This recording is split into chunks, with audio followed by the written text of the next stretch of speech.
Hello, everybody. Welcome to another episode of the Cleanse Healing Night podcast. I am your hostess with Warrior Wednesday, Doc Talk, and I have, thank you, Paula, on the other side, my media director and producer of the Cleanse Healing Night podcast. And I have an awesome guest today. I don't like when people are like, I have a very special guest.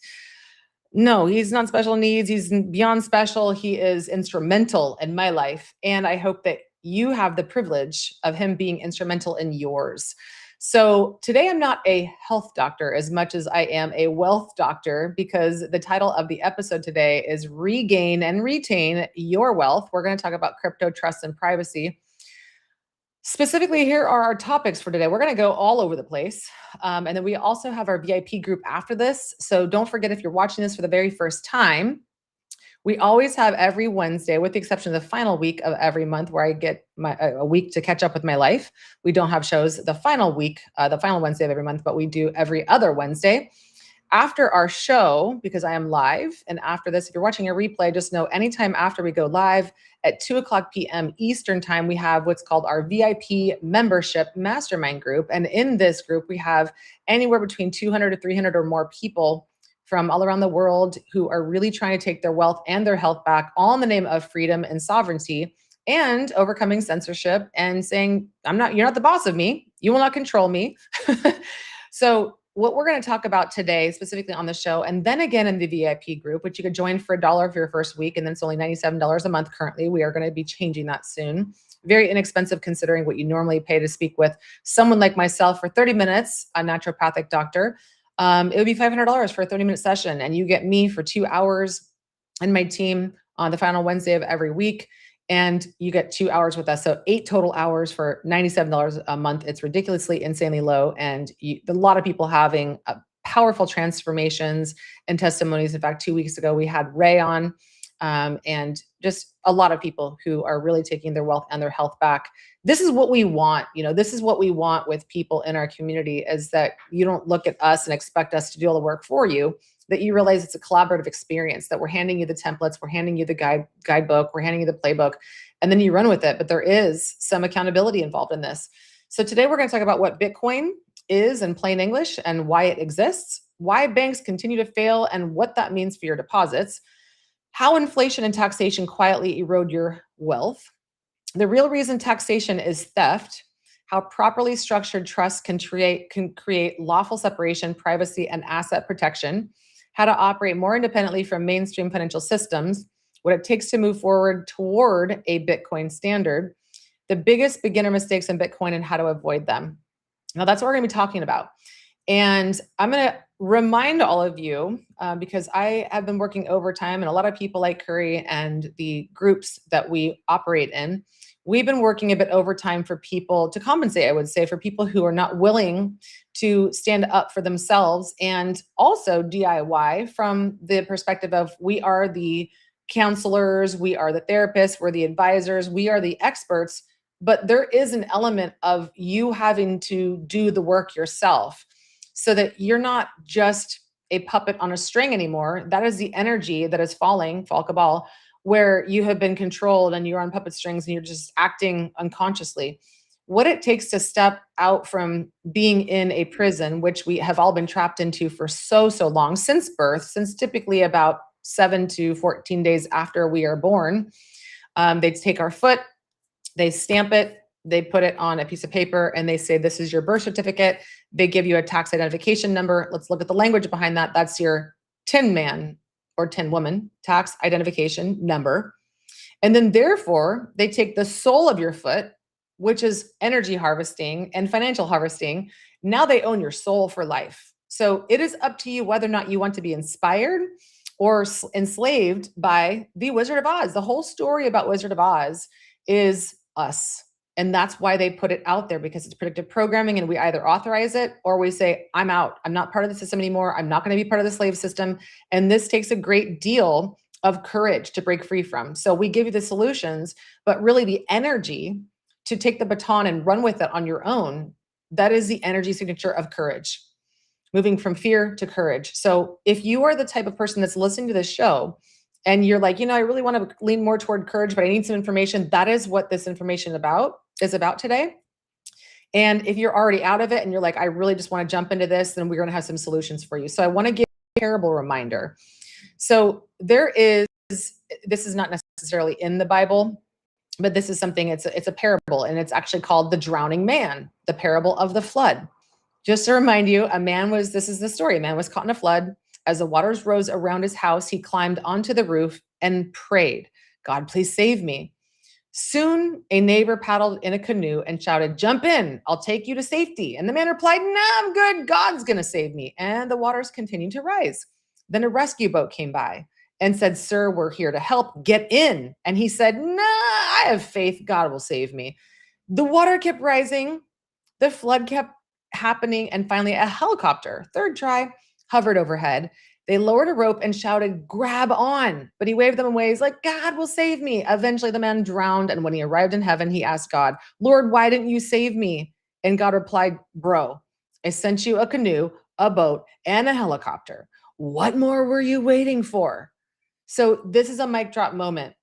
Either you continue to act the same way as you have in the past, and where your health is eroded and your wealth is not exploding, it is being eaten up by taxation and inflation and whatever other penalties and fines and fees that you've been told that you need to pay like a good little girl or boy, or you grab the rope and go, okay, someone's going to pull me out of this. And now the next question is, how did I get into that flood to begin with so that I don't drown anymore, or that occurrence isn't a possibility anymore?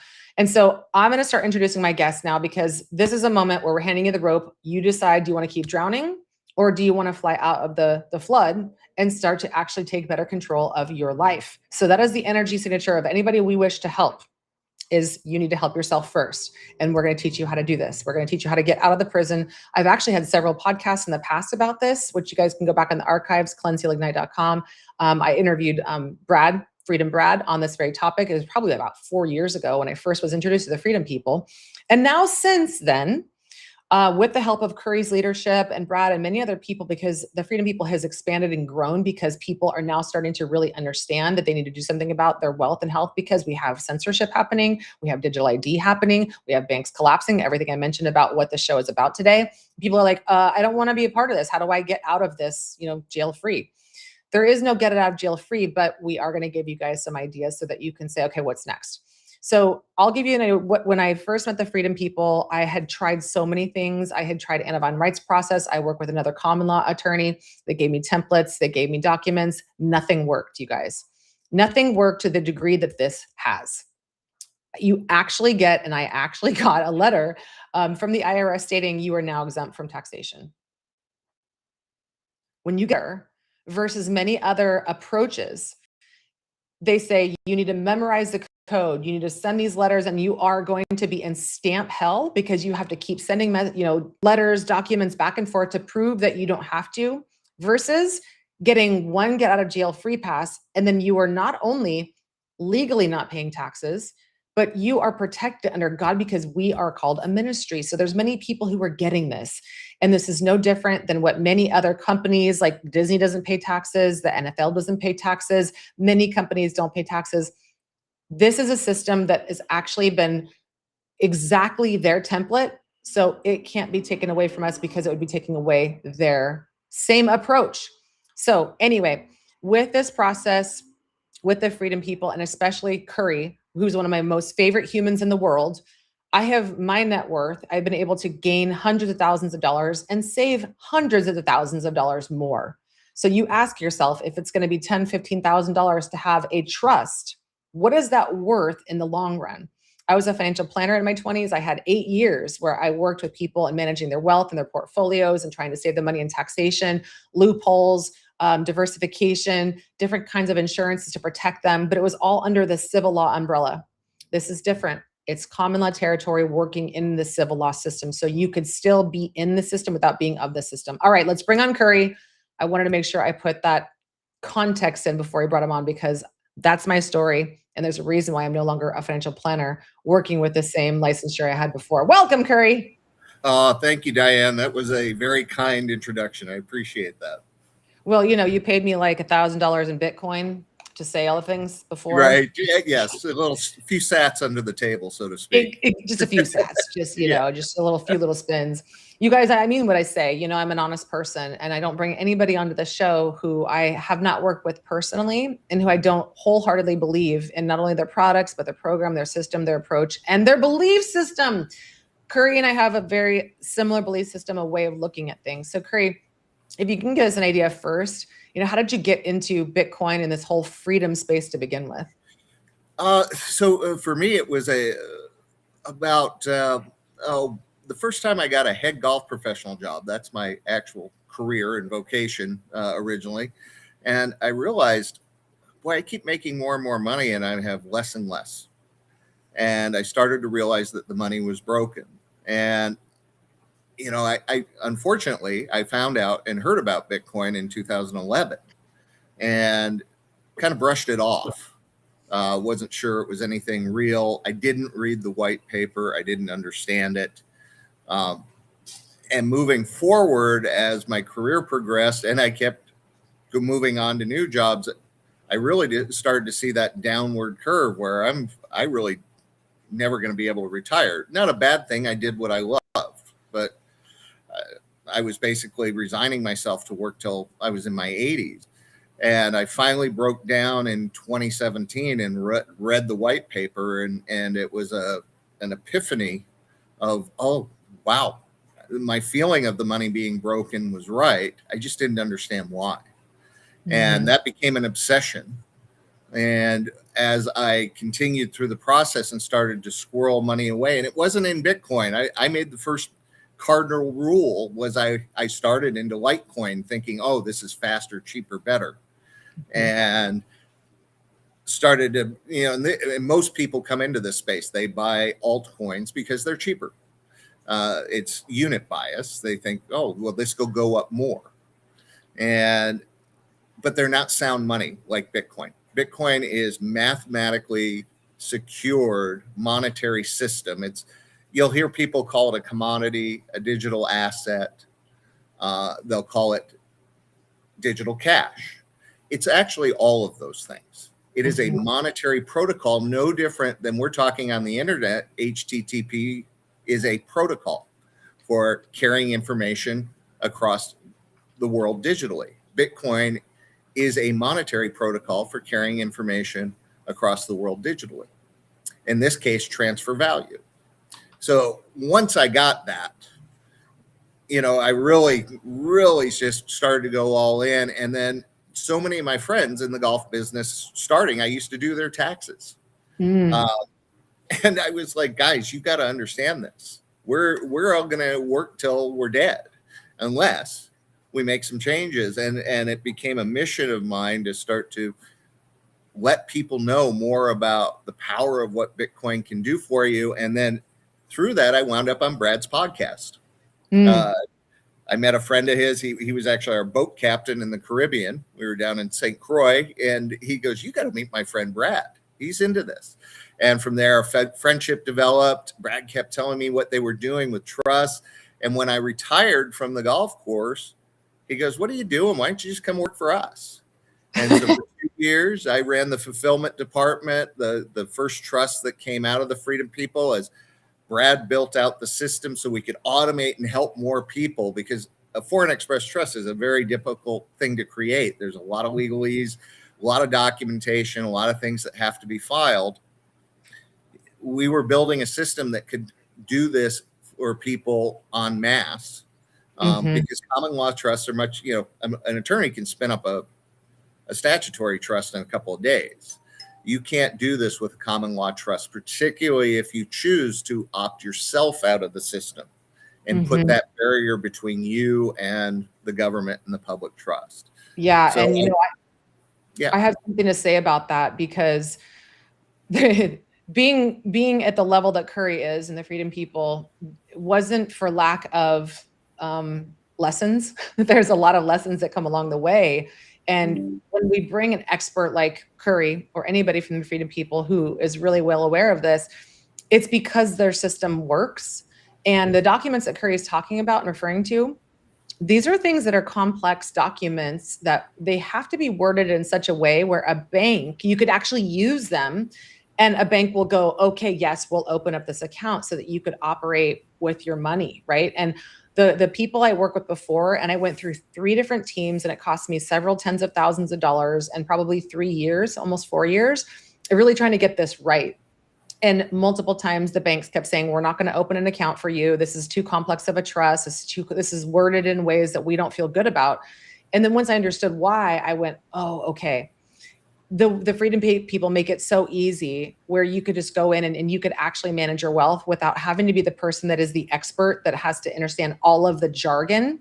That's what I love so much about them. And this is something that I did before as a financial planner, is I would help people with revocable trusts and, putting their financial planning assets in there and putting their, having the life insurance beneficiary. This is all complex stuff, but they make it so simple that it's almost stupid.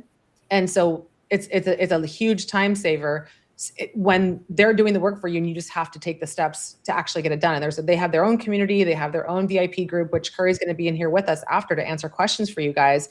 And I actually lost $80,000 in a crypto project before I met Curry and the Freedom people, because I didn't know how to look at an investment the way that they do, and in the way that Curry's talking about Bitcoin. I lost $80,000 on a multi-level marketing scheme, which was backed by crypto or pegged to the crypto or pegged to the Bitcoin price. The money never came back. I lost that money. And so I just considered that a lesson to help me find the Freedom people so that I don't keep repeating that with people who don't know what they're talking about or who are crooks. So if you've ever been burned, just know sometimes that's your ticket to entry to find these types of people, right, Curry? Because you went through some of those as well. Yes. And I have multiple friends that have fallen for these. And my first statement about that. In fact, I've had friends that actually profited off of some of them. I don't know how many people out there remember BitConnect. It was huge in 2017. I had multiple friends getting in. They loaned to each other. They put their Bitcoin in. They got a BitConnect token out that was the same price as Bitcoin. And it was a total revolving door Ponzi.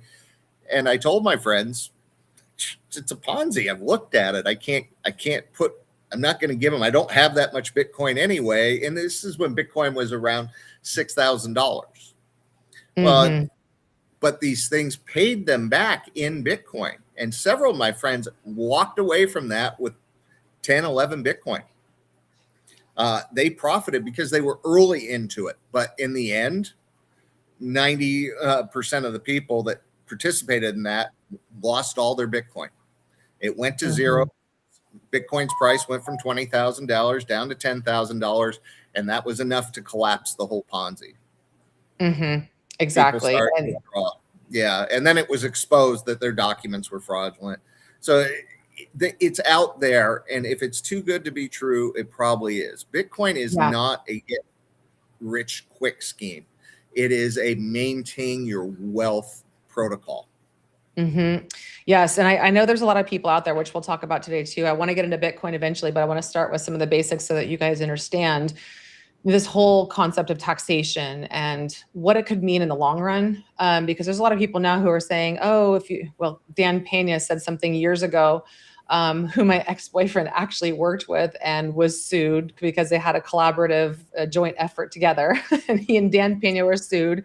So some of these people I know behind the scenes and what they're capable of. I'm not saying that he's all wrong. I'm never saying that anybody is all wrong or all bad. There's just some things that come out, and then there's a lot of rumors that go around. So we'll talk about, if you knew who was the founder of Bitcoin is, you would pull all your money out. And now they're saying that it was part of the Epstein files and whatever. So we'll get into that, because there's a lot of naysayers out there. I want people to understand this. First, let's talk about the 3 most important things to really get people confronted with the truth, because we always want to talk about informed consent, not just about your health, but about your wealth. In this case, we have lots of banks that are starting to fail. There was 3 here in Mexico that failed. And with it, people's accounts were frozen and they couldn't access. One of my friends is a realtor, and she had like 350,000 American dollars in this bank. She couldn't access it for 3 months, and she had to fly out to Mexico from America and file all this paperwork just to get her money back. I mean, this is not just Mexico, you guys. There's like banks failing all over the place. They're starting to become more of a monopoly. They're starting to merge. they're submerging, they're commingling, they're merger to acquisition. This is all part of it. So we got banks failing right now. We have FDIC insured, right, Curry? And then we also have inflation and taxation quietly eroding your wealth. And then the real reason that taxation is theft. So let's just kind of blanket those topics and run with those, and then we'll get into some crypto conversations. Great. Yeah. So the first thing about the banks, everybody needs to realize they are all on a fractional reserve. Your money isn't there. You have a credit. You loan them your money. It is technically yours. There's a video that's circulated out of an FDIC meeting about the bail-in.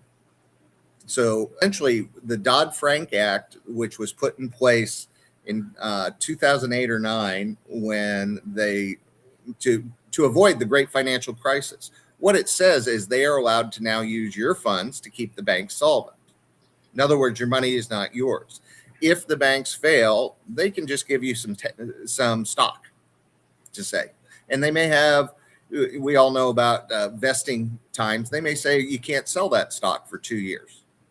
That's a possibility. Everybody relies on the fact that my the FDIC has my deposits insured. That's also incorrect.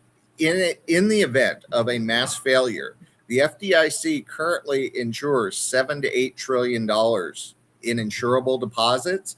The fund has less than $200 billion in it. Wow, that's like 0.2. Yeah. That's like 5%, maybe. Yeah, they have fractional reserve insurance. Okay, so obviously the government has a money printer. Okay, it would erode so much trust. Yeah, they'll backstop it, right? The too big to fail thing. But in the meantime, how do you pay your bills? Well, they work that out in a case of a financial crisis. Having your money outside the system, and this is one of the things that has created the boom in assets. Everybody is moving outside the banks. You get paid 0.2% for your deposits in the banks these days, while they collect 5% buying short duration treasury bonds, right? You don't get, for lending them your money, you're not getting a premium. So what do you do with your money? Can you put your phone on quiet, please? Sorry. Sorry, we Yeah. should have said that beforehand. Because you're a popular guy, and everybody's like, please tell me how I can. So apologies. No worries. So the boom in assets is because the money is devaluing at a rate. The interest you're paid by leaving it at the bank is not good, right? So you're not keeping up there. You have to find a way to keep up with the debasement of the dollar. Mm-hmm. So people move into assets. It's caused the distortion in homes. Homes are a utilitarian thing, right? When the government got involved with 30-year mortgages, backstopping lower interest rates than should occur and longer term duration, yes, it made owning a home available to people, but it also caused money to flood in and raise prices. And that's why we have an unaffordability crisis these days. It's like, if you have the last, if you have like the last 10 cattle on earth, and what's the price of those cattle going to become when everybody needs food, right? And wants meat or needs milk or things like that. See, any commodity that becomes scarce when the money is always increasing, the value of those items is going to go up. And I shouldn't even say it's value. It's just the price of them goes up. Yeah. Based on supply and demand. And, right. Here's the thing. So many people delusionally think, oh, I'm protected, like you were saying, to the FDIC perspective. I know one thing that I wanted to talk about today, and I don't know if you ran the numbers on this, but we were talking on our call yesterday. I have a call with Curry on a regular basis to manage my own portfolio. And we were talking about this. And actually last summer when I was in Miami filming for the TV show, I remember running out to Paula, who's, directing this, our producer and director behind the scenes right now. And I ran out and I was like, did you know that even gold, the actual leverage of gold, like how much people have purchased in certificates of like, I used to own these things because everybody's like, oh, buy gold, buy silver. It's the only physical commodity, you know, have it at your house, blah, blah, blah. Some people can't do that. But I actually was like, okay, I'm too mobile to not, or to have gold and silver in a safe at my house. And so this is back when I lived in Arizona. So I'll just buy, you know, some of the certificates for gold bars and they'll hold it for me. And so I remember, Curry, you told me this. Do you remember the number back then? I don't know what it is now, but it was something like gold surprised me. It was something like 95% of it was not back. Gold is like, I believe, and it's actually on the national debt clock, the number of paper claims per ounce. I believe it's around 56 and silver is around 390.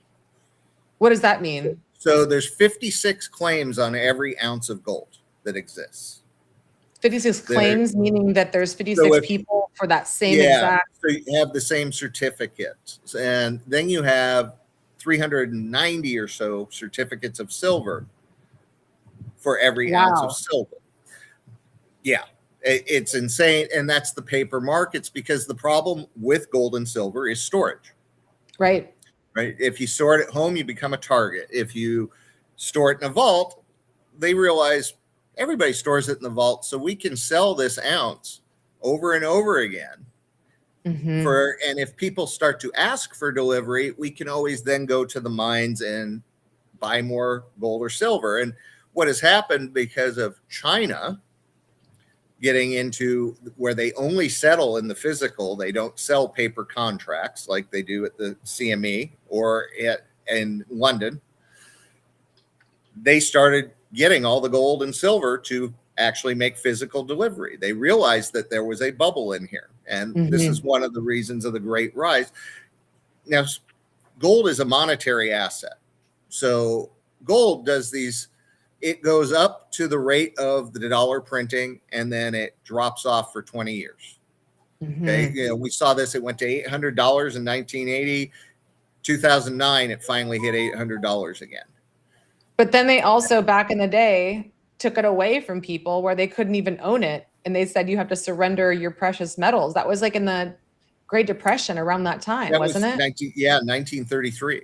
I mean, there's other countries happening too, where they're like, you have to surrender your bank account's value. I can't remember what countries they are. It's like somewhere in Brazil, maybe, or we have Europe.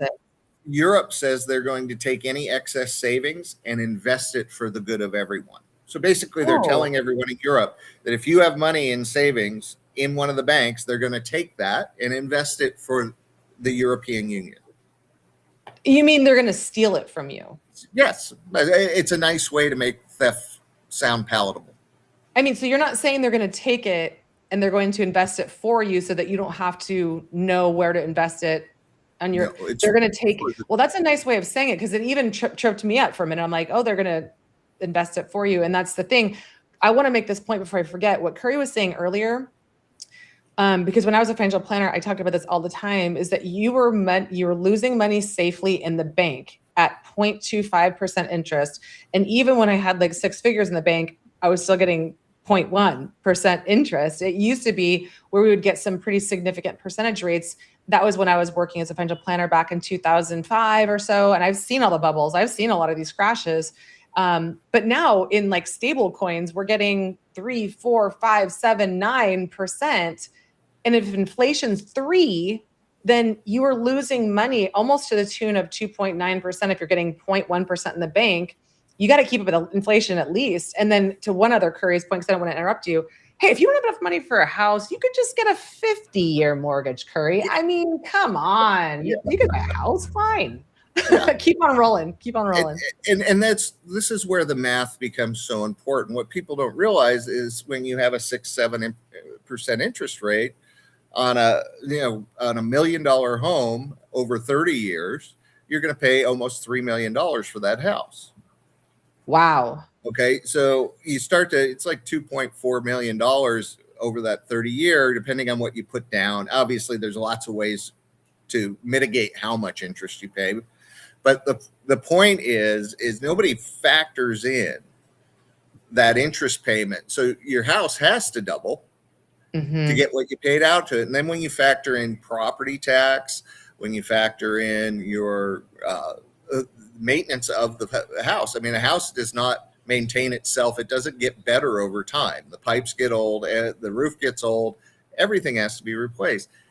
It shouldn't be a store of value. It's become a store of value because the money is bad. Mm-hmm. And I can provably tell there are different calculations for this. But what I can tell you is the dollar loses half its value somewhere between every 6.8 years and every 10 years.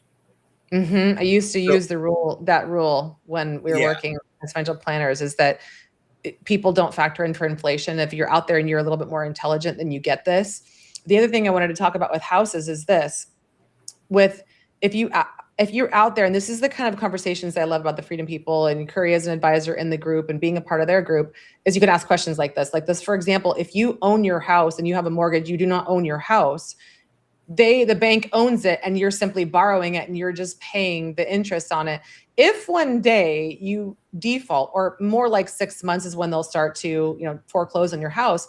If you can't make your payment, if your house is $1 million and you have $500,000 paid in principal, or even if you're at 900,000 or whatever it is, and you're on your one last payment and you've defaulted on that last payment, it's still their home no matter how much principal that you have, and they'll take it away from you. So these are the conversations that need to be considered, because you are not as safe as you think you are. So that's number one. And then number two, like, I was upside down on my house. I had to do a short sale. Those things don't really exist now the way that they used to. And if I've seen it happen in other countries where they're like, hey, we have to build they had to build a road right through your house. And then doesn't matter, what you own on it, or if you own it outright. That's, what's it called again, Curry, when they can build a road through your house? Eminent domain. Yep. So there are ways that you can actually own your home, own your property, without losing it to whatever new law, new decision, 15-minute city that they throw out there. So Curry, let's talk about taxes, because I want you to get into this. This is like the biggest blanket question, right? When we're talking about what are taxes and what exactly does it mean if somebody doesn't pay them? So why is taxation considered theft in your eyes?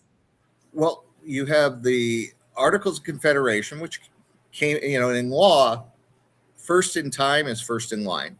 The oldest law, unless it is repealed, is the law. And the Articles of Confederation actually outlawed slavery. Mm-hmm. You follow that with the Constitution, which also outlaws involuntary servitude and slavery. Now, what is the definition of slavery? Well, it's the taking of the acts of one's labor forcibly. Mm-hmm. What is taxation of income? I do not argue the government has to provide certain services. We've opted for that to happen. They need to collect excise taxes, but income taxes, where you don't have a choice to support yourself in life, you have to make an income, that is theft. Mm-hmm. And this is something that I've learned from you guys too, is that it's like, when all the work that we've done, it's like we ask them, the slave owners, or those who think they're slave owners, show me proof, show me where it is in the statutes that indicates that I am an employee of the government, right, that is mandated to pay taxes. I mean, these are things that we've done over and over again, and they still can't come back with anything. Curry, can you explain that a little bit more for those who are a little bit afraid to not pay taxes, and that someone's going to come knock on their proverbial door and hold a gun to their head or something? Exactly. So if you go into the code, they use a lot of words we think we know what they mean.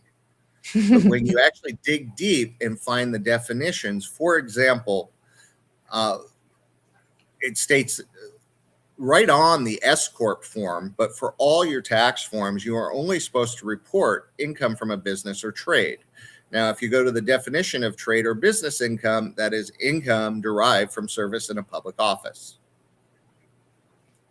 Right there, that's mm-hmm. government employee. Okay. Then when you look up the definitions of employer, that is a corporation with 2 or more officers that are government officials. That's not government. Private companies, right? Again, government. When you find employee, that is someone who works for an employer. And when you'd find the definition of wage, that is income paid to a government employee. Okay? Everything about government. It's a fact that the 16th Amendment, which kind of put in place the income tax, but it has a specific clause in there that says without apportionment to the states. Now, the United States is a corporation. It's based in Washington, D.C. It's based in the Virgin Islands. It's Puerto Rico. It's all the outlying territories. It is not the 50 states. So that key phrase, without apportionment, gave them the right to tax U.S. nationals, people in D.C., and government employees. It did not give them the right to tax the members of the 50 states. The members. See, you say that. And, I want to talk about something before I forget too. I like to make this comparison. It just came to me when you were talking. Many people don't have the time, the courage, or the perceived intelligence to sit down to interpret all of these things because it's just normal and it's normalized. Like we've been programmed since birth that if you don't do this, then here are the consequences. And we've heard one or two or some social media or some mainstream media video or post saying that the people who didn't do this are considered sovereign citizens and how selfish are they that they're not paying for the money so that we could build extra roads. And do you know where they're sending their money? They're sure they're building some roads and stuff. This is how the politicians get us. They do some little good things, but 95% of it is shit. And they send it over to another country. And we see how done are you with this, right? So that's number one. Number two, here's the comparison. It's reported that 70 to 90% of the population got the COVID shot. What informed consent did we get? That's another example of people are too afraid. They think that the lack of perceived intelligence, and it's normalized that 70 to 90% of the people got the shot. But what was the informed consent? If you opened up, which we were doing, and I was having nurse patients of mine, open up the label of what's in the shot box and literally look, it's a blank label. There's nothing on there, but yet 70 to 90% of the world signed up for this. So this is the same, if we're like comparing this is health and what happened over here. And now we're talking about it in the wealth category. Curry, am I on point with that, or what would you like to add?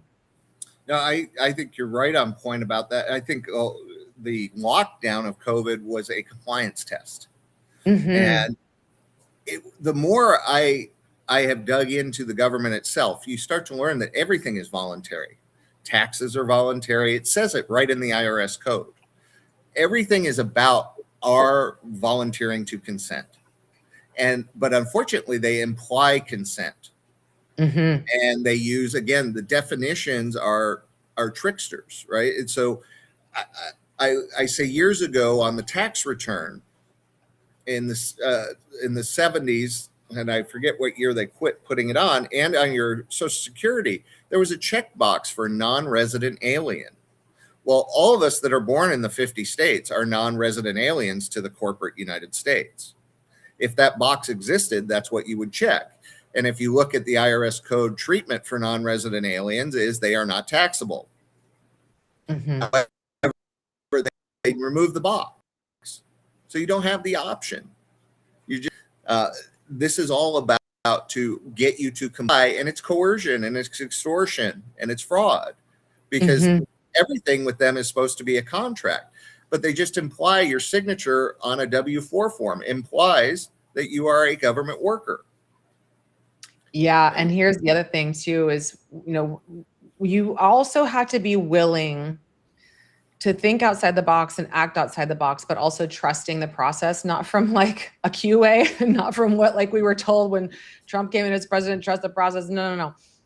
This is the process to trust, but we were all programmed in like what's happening now. People are learning not to trust. And so you should absolutely be skeptical. That's why we encourage you to book a call to Freedom People, have a conversation with them. Just everybody's got their own real life examples. We're like, what about me? What about this? My kid, my ex, my mom, my dad, my business, my trust, my blah, blah, blah. And then everybody thinks that their situation is unique. And in some cases, and in many cases it is, but it's easier than that. However, there is one thing, that, and they're always going to keep doing this, right? Like, when we go to file for our W-9s for the companies which we promote as affiliates, just like you were saying to Curry's point, there's a little drop down when you go to submit your forms, and it only says like, how do you file? Are you individual, so prop, or W-9 or W-2? There's nothing that exists outside of that. So even in that system, you have to go, well, where is it that the drop down applies to us because we're a different category?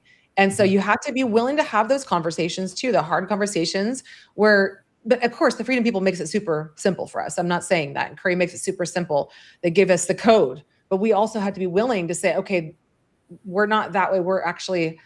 Our trust is structured this way. And you have to have some degree of discernment and language around it where you know what to say with how you're operating, how your trust is operating, because this is what we have been told: you will own nothing and you will be happy. This is a way that we do own nothing on paper, on the way that we structure it, because our trust owns it. And then in that sense, we are happy and we feel more free and protected. So do you want to speak a little bit more about that, Curry, before we get into Bitcoin and crypto?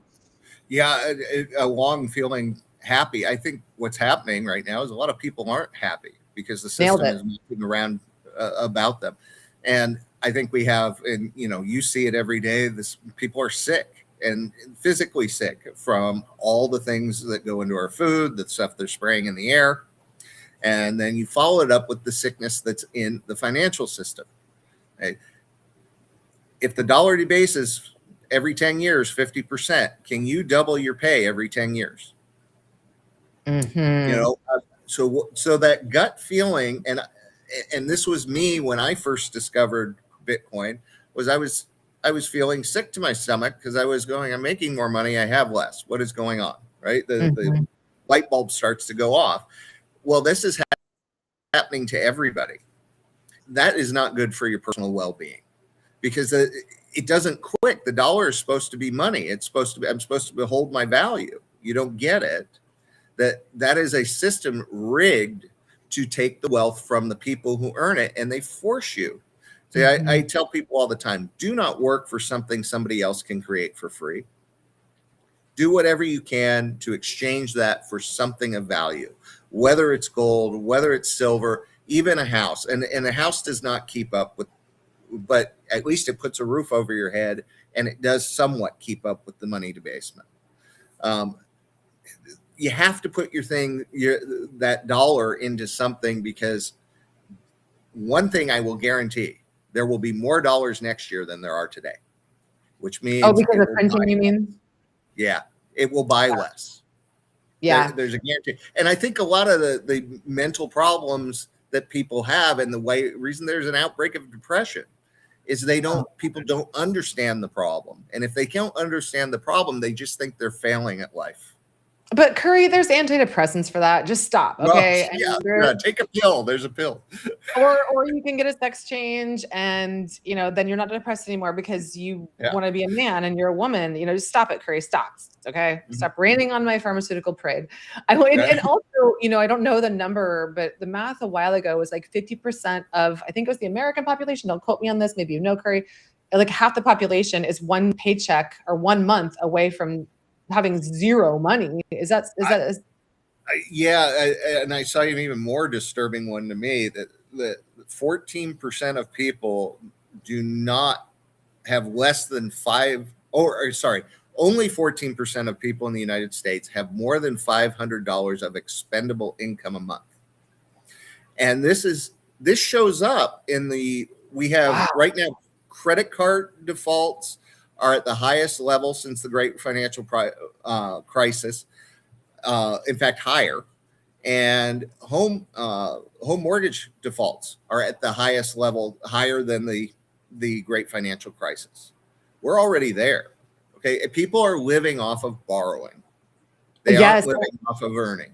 We were talking about this yesterday too, Curry. I think it was like the total amount of assets versus the amount that's leveraged. It was like a crazy number. Of all the assets, it was like a 7,000 times more or something, was it, that we calculated? The amount of leverage of borrowing versus actually owned assets. What was it? 4 quadrillion in dividends, or sorry, not dividends. I'm gonna. What's the word? It begins with interest. They're.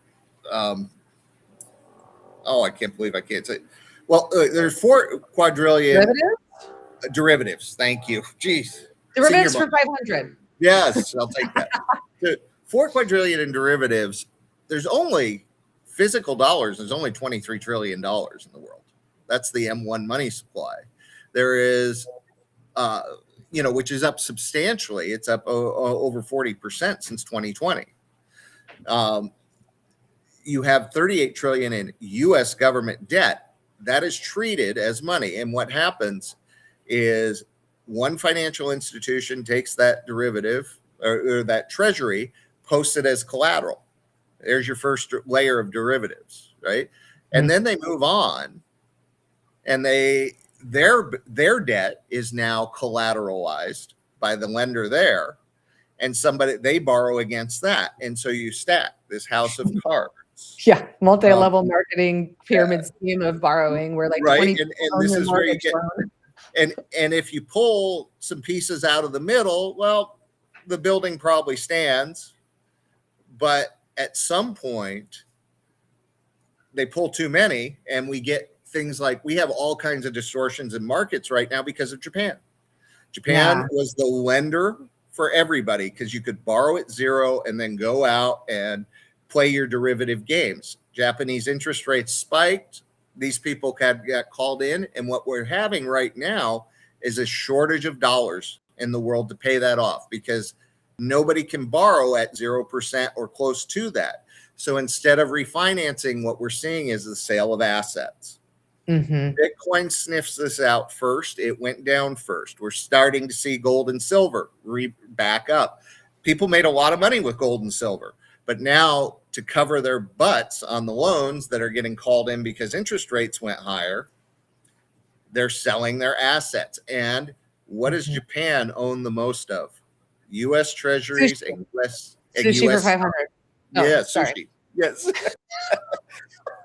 So they own U.S. treasuries and U.S. stocks. Wow. So guess what? What they're going to have to sell is they get in trouble in Japan. So the whole, and I told you this yesterday, 80% of global debt is U.S. dollar denominated. Crazy. Yes. Crazy. But yet we're printing even more. Yes. So, okay, you guys, we need to get to the solutions aspect of this. And so we're going to spend like the last 10, 15 minutes on some solutions. We can't obviously get into all of them. There's plenty of them. But in order to jump to solutions, you have to understand the problem. So we spend a lot of time focusing on the problem. I sprinkled a little bit of this intro into like the little things like right now, stable coins. I have some money in stable coins that are making 5 to 8%. There's another one that's like paying 12% per month. There's all these really cool strategies that Curry and the Freedom people are always presenting to us where it's like, really, compared to 0.1% in the bank? And I'm not safe there because the FDIC can't cover all of that? No, thank you. So let's get into the solutions. I want to get into Bitcoin. I want to talk about trust. So let's talk about the Bitcoin first, because that is Curry's baby. I mean, we have a lot of people talking about go XRP. Then there's people saying go Bitcoin. Bitcoin's going to zero. People are saying XRP is going to zero. Blah, blah, blah, blah. Curry, what's the truth? And let's talk about first some application strategies. What are the biggest beginner mistakes in Bitcoin, and how can people avoid them? And you confuse the other answer about what's going on with the whole conspiracy and the gossip too. Yes. So the first big mistake people make is security. And they don't handle their security well. They click on links they shouldn't. They don't use a VPN when dealing with a crypto site. But in Bitcoin, people are influenced by the volatility, and the whole Dan Pena scandal that's about where he said, if you knew who started Bitcoin, you'd be out, and it's going to zero. And it was viral for years. And then in 2020, he came out and said it was Putin. Didn't affect the market at all. Bitcoin was in a bull cycle. And it wasn't Putin. We know that. Well, now people are using that video to say it was Epstein. And it's just the narrative follows the price of Bitcoin.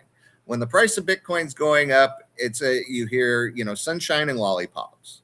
When the price of Bitcoin's going down, you hear China's gonna ban it. Putin created it. Epstein created it. It's open source code, folks. Nobody can corrupt it. It's decentralized. They want you. So, they want to manipulate the market so that you jump ship and sell it and they can buy it, right, Curry? And that's how Right. people And remember, sell low and buy high.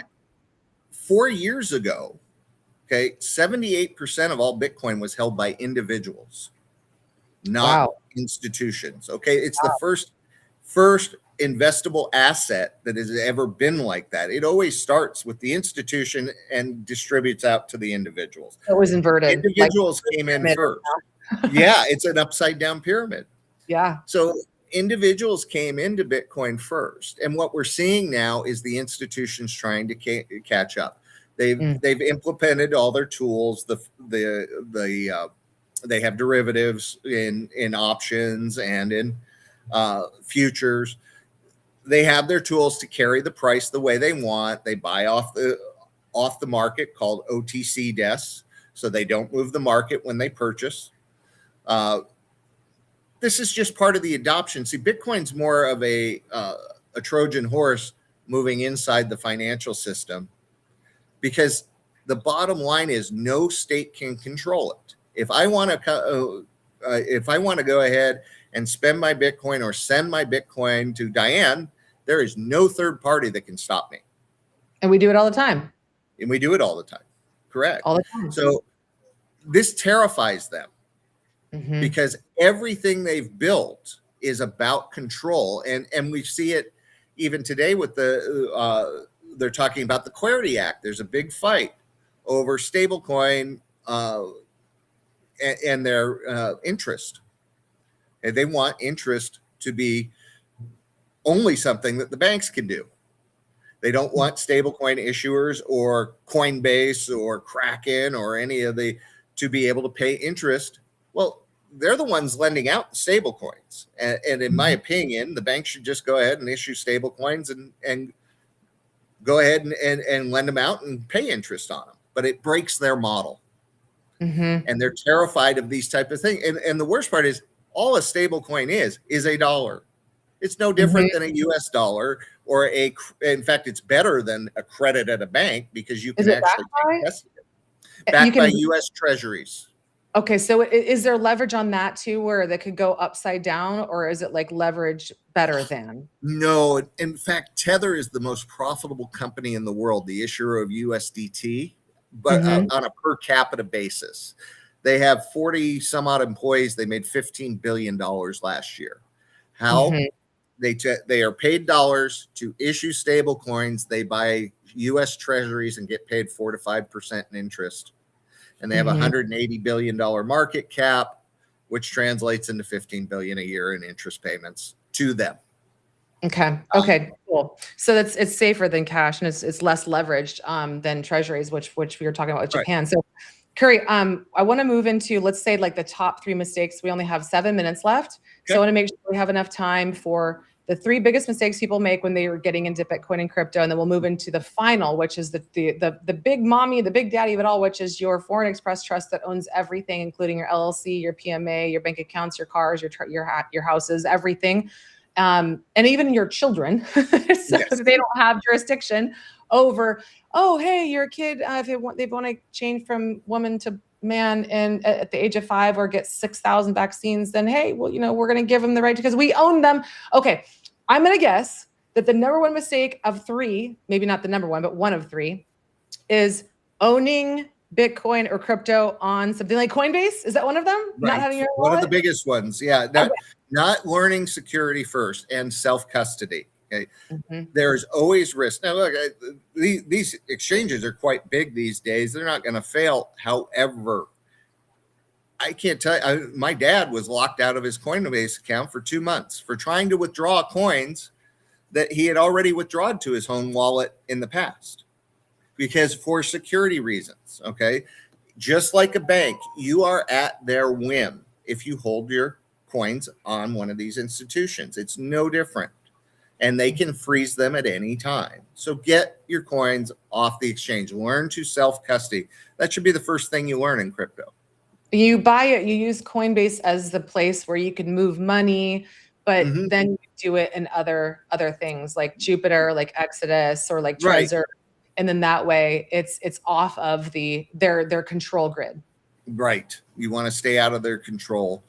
The second thing people make is they fall for the lower price means higher upside narrative in crypto. We see it all the time. Like, I can get 1 million of this coin, but I can't even buy, 1/10 of a Bitcoin. So I want the million because it's going to go higher. The economics of these coins do not work the same. The vast majority of them are centralized. If you're going to get into this space, don't make the mistake I did. Don't go for something else. Start with Bitcoin. Okay. Then, once you've sufficiently gotten Bitcoin, there are times where altcoins do outperform. And by then, you should have had enough time in this space to start to understand the ebbs and flows of that. And there are times you can allocate some capital to the smaller coins to earn more Bitcoin. Mm-hmm. Or the other thing is I like to put money into stablecoin because that becomes your liquidity. Like when I was a financial planner, I would always say keep 3 months of your total expenses in a cash bucket. In this case, my money is a cash bucket in stablecoin, which is earning 5% instead of 0.1. So another way to think about it. Yes. Learning to use DeFi, these DeFi lending platforms that pay solid yield. Mm-hmm. You keep self-custody. There are trusted ones. Aave, again, is a terrific example. 6 years, no hacks. These smart contracts, they have billions of dollars locked into these. These things have been battle tested. Okay. No, there's no FDIC insurance. If they got hacked, you're screwed. I will tell people that. But at the same time, there's no FDIC insurance really on your deposits at the bank, too. If enough banks fail, it's all gone. They can't insure it. Yeah, right? that would be a horrible day for you. So, Curry, would the third one be that you don't check? Well, this is maybe for more intermediate people, that you don't check to confirm the keys when you're transferring the money, or is that more intermediate? No, that's an immediate one too. So there is a lot of new malware out there. So again, this comes down to part of the security. But whenever you make a transfer, check the entire address. The key, yeah. Because if you are copying and pasting, as safe as that sounds, there's a lot of malware out there now that will get into your computer. It will actually change 1 or 2 characters. Mm-hmm. And the hacker will be notified that you're making a transfer, that you've made a copy and paste. They will open up a wallet with those private keys, and the money will end up getting sent to them instead of you. And you won't know the difference. And it's such a simple thing. It's tedious. The strings are long. But if you just get in the habit of doing that, I can honestly say, despite, and I came from the days where you had to type these addresses in. There were platforms you couldn't copy and paste. There were no QR codes when I started. I have never lost crypto by sending it to a wrong address because it was embedded in me to just check and check and check. Yeah, so this is something. Take your sovereignty and security of your money seriously. Yeah, exactly. And this is something I think that deters a lot. This is the reason I brought it up, because a lot of people are deterred getting into crypto because they've heard the stories, right? They've heard the something on mainstream media where so-and-so, and this was a real story you told us, Curry, about somebody who lost like several millions of dollars. And it was like half of his estate in one transaction because of this malware. So I think people get attached to that one fear-based story and they go and see all of it. They throw the baby out with the bathwater. I hate that phrase, but for lack of better terms, they throw the whole thing out because they hear one bad story. And of course, the mainstream media wants you to hear that story. You always have to ask the question, why is mainstream media or even alt media or the Epstein files, why are they releasing all of this right now? There's never been an arrest. They want you afraid. They want you to feel like you're nothing. They want you to feel like you are easily controlled, but you are if you don't step up to some of the things that we're talking about today. So Curry, I don't know if we have time to get into number 3, but I want to make sure that we do have enough time, the last couple minutes here.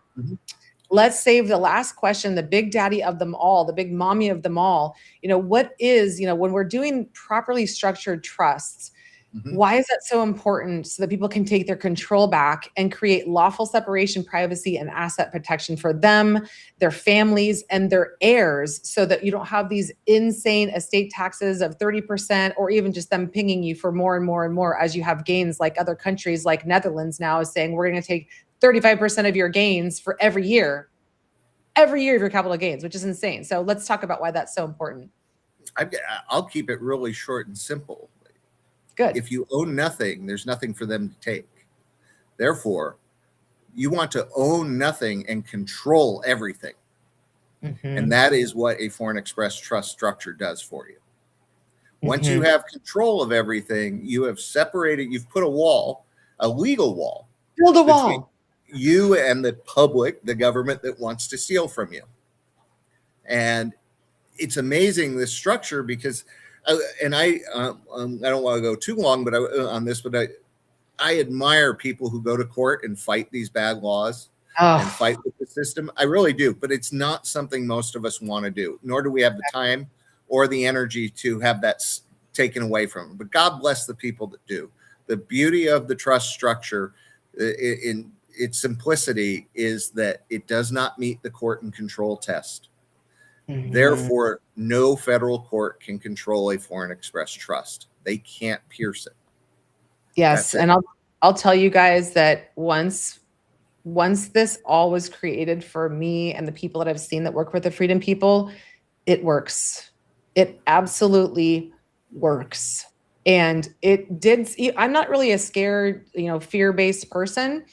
But when I was being taught the first way and the second way and the third way from the people that I was working with before, they're like, oh, well, if this happens, then you just show up in court and you bring these documents and you fight with them. And I'm like, I don't want to understand them. I don't want to stand under them with all these people in black coats and black, they look like I'm in a morgue, which is exactly why they call it a mortgage or a corpsoration. I don't want to go contract with them. The moment you go into the court, you're opening another contract. You have to go fight.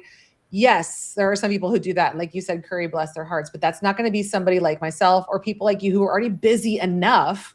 You don't want to have to know all that code, and that becomes a full-time job. So there's a way that you could do this, and it's clean, it's simple, it's easy. Over time, you have to put in some work, it becomes easier, but you do have to put in the work to get this done the right way, to get it structured, and the Freedom People and Curry, above all else, will help you do that. So thank you. Curry, any final words? Because we're going to jump into the VIP group now. We're also, make sure, Paula, you put Curry's blog below, because if you guys have questions and want to learn more about all this stuff, Curry is extremely smart. I try to dumb it down for you guys, and Curry did a really great job of that today. We'll put his in the notes below, Curry's blog, where you could read many of his entries about Bitcoin, crypto, Foreign Express Trust, all of these things for you guys. But Curry, any final words before we jump into the VIP group, where you guys, if you want to ask Curry anything, or me, anyone, is for $1 for your first week. It's only $97 a month. We're going to be in there after this for the after party, and then every Wednesday at 2:00 p.m. Eastern time. Curry, any final words, any final takeaways? Yeah, if I could give anything, start to take control, take some action. It's great to get educated, but I see so many people get educated and then don't take action. Do something, okay? Go ahead and stop filing taxes, or take our Cracking the Code course, okay, and learn how to file them properly at zero. But do something. Start to take possession of yourself. You will feel so much better afterwards. It's like the same thing as jumping out of Western medicine and just saying, I am just not going to go to the doctor anymore. They're poisoning us. But then you go home and do nothing to prevent the need for you to actually need to talk to a doctor, because the reason we need to go to the doctor is because of our lifestyle, because of toxins, because of infections. So you've got to take action to prevent the need to numb out your symptoms with medicine. It's the same thing with wealth. So I would say, there's a quote out there, and it's like, wisdom and knowledge are not the same thing. Because with knowledge being the accumulation of facts, and wisdom is the ability to apply them through action and experience. So I wouldn't be the person where wisdom is not your next step. Knowledge comes, but wisdom lingers. So action is the difference between knowledge and wisdom. So be the wise one, be like an owl. Don't have your head spinning around in circles anymore and paying taxes to every other country, which is what we're doing. We are tithing to the system of slavery. Remember, you guys, if you understood the two most profitable industries in the world is war and illness, you would realize that you are the funder of that with every cent that you pay to the die RS. Okay. Because to them, you're dead, right, Curry? Exactly. You're treated as a dead entity until you show up alive. you're a clone, you're the straw man or woman. So that's another, plug for the Wizard of Oz and what that was all about. You are the straw man and you are literally a clone. People talk about one day cloning is going to happen. It's already happened since you were born at the Vatican. They have all those statements that you are their dead slave.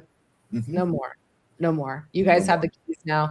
Take action. We'll see you in the VIP group. If you missed this and you're watching the replay, you can always reach out to the Freedom People. Book a call with them. That is your first action step. Book a call with them. Ask them questions about how to secure your wealth and privacy. Get a foreign express trust. Get a trust. Start there. Ask the questions. And then you will start to, like Curry mentioned, learn more about the little inner working pieces that are on your chessboard. Curry, you are the best. Thank you so much. And I mean that. You are the best in this space. Thank you for being here. And we will see you on the other side, you guys in the VIP group. And I'm excited because I want you guys to challenge Curry, ask him the hard questions, because those are the ones on your heart and your mind that keep you up at night. We don't want that anymore. Ultimately, you need to sleep, and that's coming from a doctor. So see you the next time, you guys, or see you on the other side. Thanks again, Curry. Bye for now. See ya.